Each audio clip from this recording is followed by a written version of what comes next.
In this video, Simon Sinek talks about what is the way to enhance our teams and provide them with effective coaching. Depending on the size of the organization, obviously, it's very common that other team members will go to the leader and say, we don't want to work with that person. I mean, that's usually a big highlight, you know. That's frequent. You can tell in meetings very often if somebody is domineering. But I'm also a great fan of peer reviews, quite frankly. The Army Rangers dealt with this. They called them spotlight rangers. When candidates were going through ranger school, they had to, in the past, they had this issue where these very talented ranger candidates and the instructors loved them. So they looked like they were great candidates. The problem is, as soon as the spotlight was turned off, they were horrible people. So leadership didn't know. And so they implemented peer reviews. So now you have to be good at your job, your instructor has to like you, and your colleagues have to like you.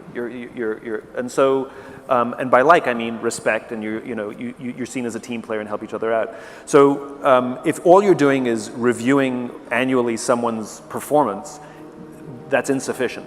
There needs to be regular feedback mechanisms, and there needs to be an open dialogue and peer review, 360 review, where you all come into a room and you get to give each other feedback in real time. But yeah, it's probably to force people. The old joke, how many psychiatrists does it take to change a light bulb? One, but the light bulb has to really want to change. They have to want it, because if they're resistant to it, it's not going to work out. And so having those conversations all about growth, which is you want to create a growth mindset in the organization, which was we're all here to be better versions of ourselves. So I'll go back to that 360 technique that we've used. We take a team, it could be 2 people, it could be 10 people, it doesn't matter. 10 probably would be too many, but everybody write on a piece of paper 3 things that they believe are their weaknesses or the places that they need more growth. 3 specific examples. They have to be specific examples. Then they write 3 of their biggest strengths or things that they believe they've grown the most. Again, 3 specific examples. And then all the answers are collated and shared amongst the team so everybody can read them. Then you come into a room together and you take turns, where first you read your biggest 3 weaknesses, and then everyone in the room can add to it. And we give a little speech before we do this, which is we come together and do this because we're trying to help each other grow. And we all have blind spots. We all have things that we don't understand or don't see. Sometimes we don't realize how we're coming across. And so the people your teammates are going to tell you things that's very uncomfortable for them to tell you. They don't want to do this. They would rather not do this. But they're going to do this because they want to help you grow. And so the only thing, because we all take turns, the only thing you're allowed to say is thank you. You can't ask questions, you can't push back, you can't justify, you can't react. You can just say thank you. And if you go thank you, we shut that down pretty quickly. And the reason you say thank you is because I need to know this. Our rule is that if you have an emotional response, if you get angry or you get annoyed, it's probably true. If you have no reaction, you don't have to, if they're just like, no, that's not me, then you can ignore it and you can say thank you. But if you have an emotional response, it's probably true. And we go around, and it's an amazing space, because I think I have an open door policy, I think I'm approachable, but turns out I'm not as much as I like to think I am. Popular author, speaker, and leadership consultant Simon Sinek has been encouraging people to think and act with a growth mentality for many years. A growth mindset is the conviction that one's skills and intelligence can be developed through perseverance, commitment, and a readiness to take loss as a learning opportunity. In this piece, we will examine Simon Sinek's method of growth mindset coaching. How can we improve our organization and give them coaching that works? By adopting a growth mindset when it comes to feedback and success, it can be accomplished. Before attempting to coach others, Simon Sinek stresses the significance of having a growth mindset in oneself. He thinks that a coach should practice what they preach, and that begins with having a growth mindset. According to Sinek, a coach with a fixed mindset who thinks that a person's abilities are fixed and cannot be changed will be less successful in assisting others in realizing their maximum potential.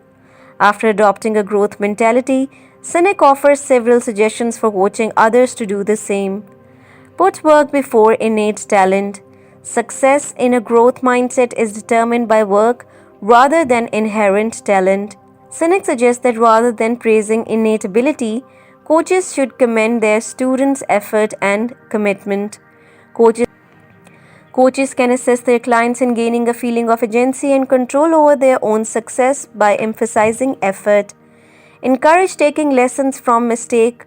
Failure is viewed in a growth mindset as a chance to learn and advance rather than as a critique of one's aptitudes. Sinek urges teachers to assist their students in redefining failure as a teaching opportunity and in considering what they might do different the next time. Clients who use this method before more resilient and risk taking aim for the long run. According to Sinek, a growth mentality works best when it is centered on a long-term objectives. He counsels trainers to assist their clients in identifying their long-term goals and developing a strategy for pursuing them. This method aids in giving clients a feeling of direction and the drive to persevere despite obstacles. To create a welcoming atmosphere, Sinek emphasizes the significance of fostering an environment that is conducive to development. Coaches can assist their clients by giving them constructive criticism and advice in a non judgmental manner, as well as by giving them chances to practice and develop their skills. In order for their clients to support and learn from one another, Sinek also counsels coaches to foster a feeling of community among their clientele. Encourage introspection on oneself. Self reflection is crucial for learning and development in a growth mentality. Sinek advises coaches to assist their students in evaluating their success and identifying areas for development. Coaches can assist their clients in gaining a feeling of self awareness and agency by promoting self reflection. Finally, coaching with a growth mindset entails acquiring a mentality of ongoing learning and improvement and encouraging others to do the same. The strategy of Simon Sinek places a focus on the value of effort, failure based learning, long term objectives, a supportive environment, and self reflection. These techniques can be used by coaches to assist their clients in realizing their best potential and accomplishing their objectives. Hope you liked the video. Thanks for watching. For more videos, please subscribe.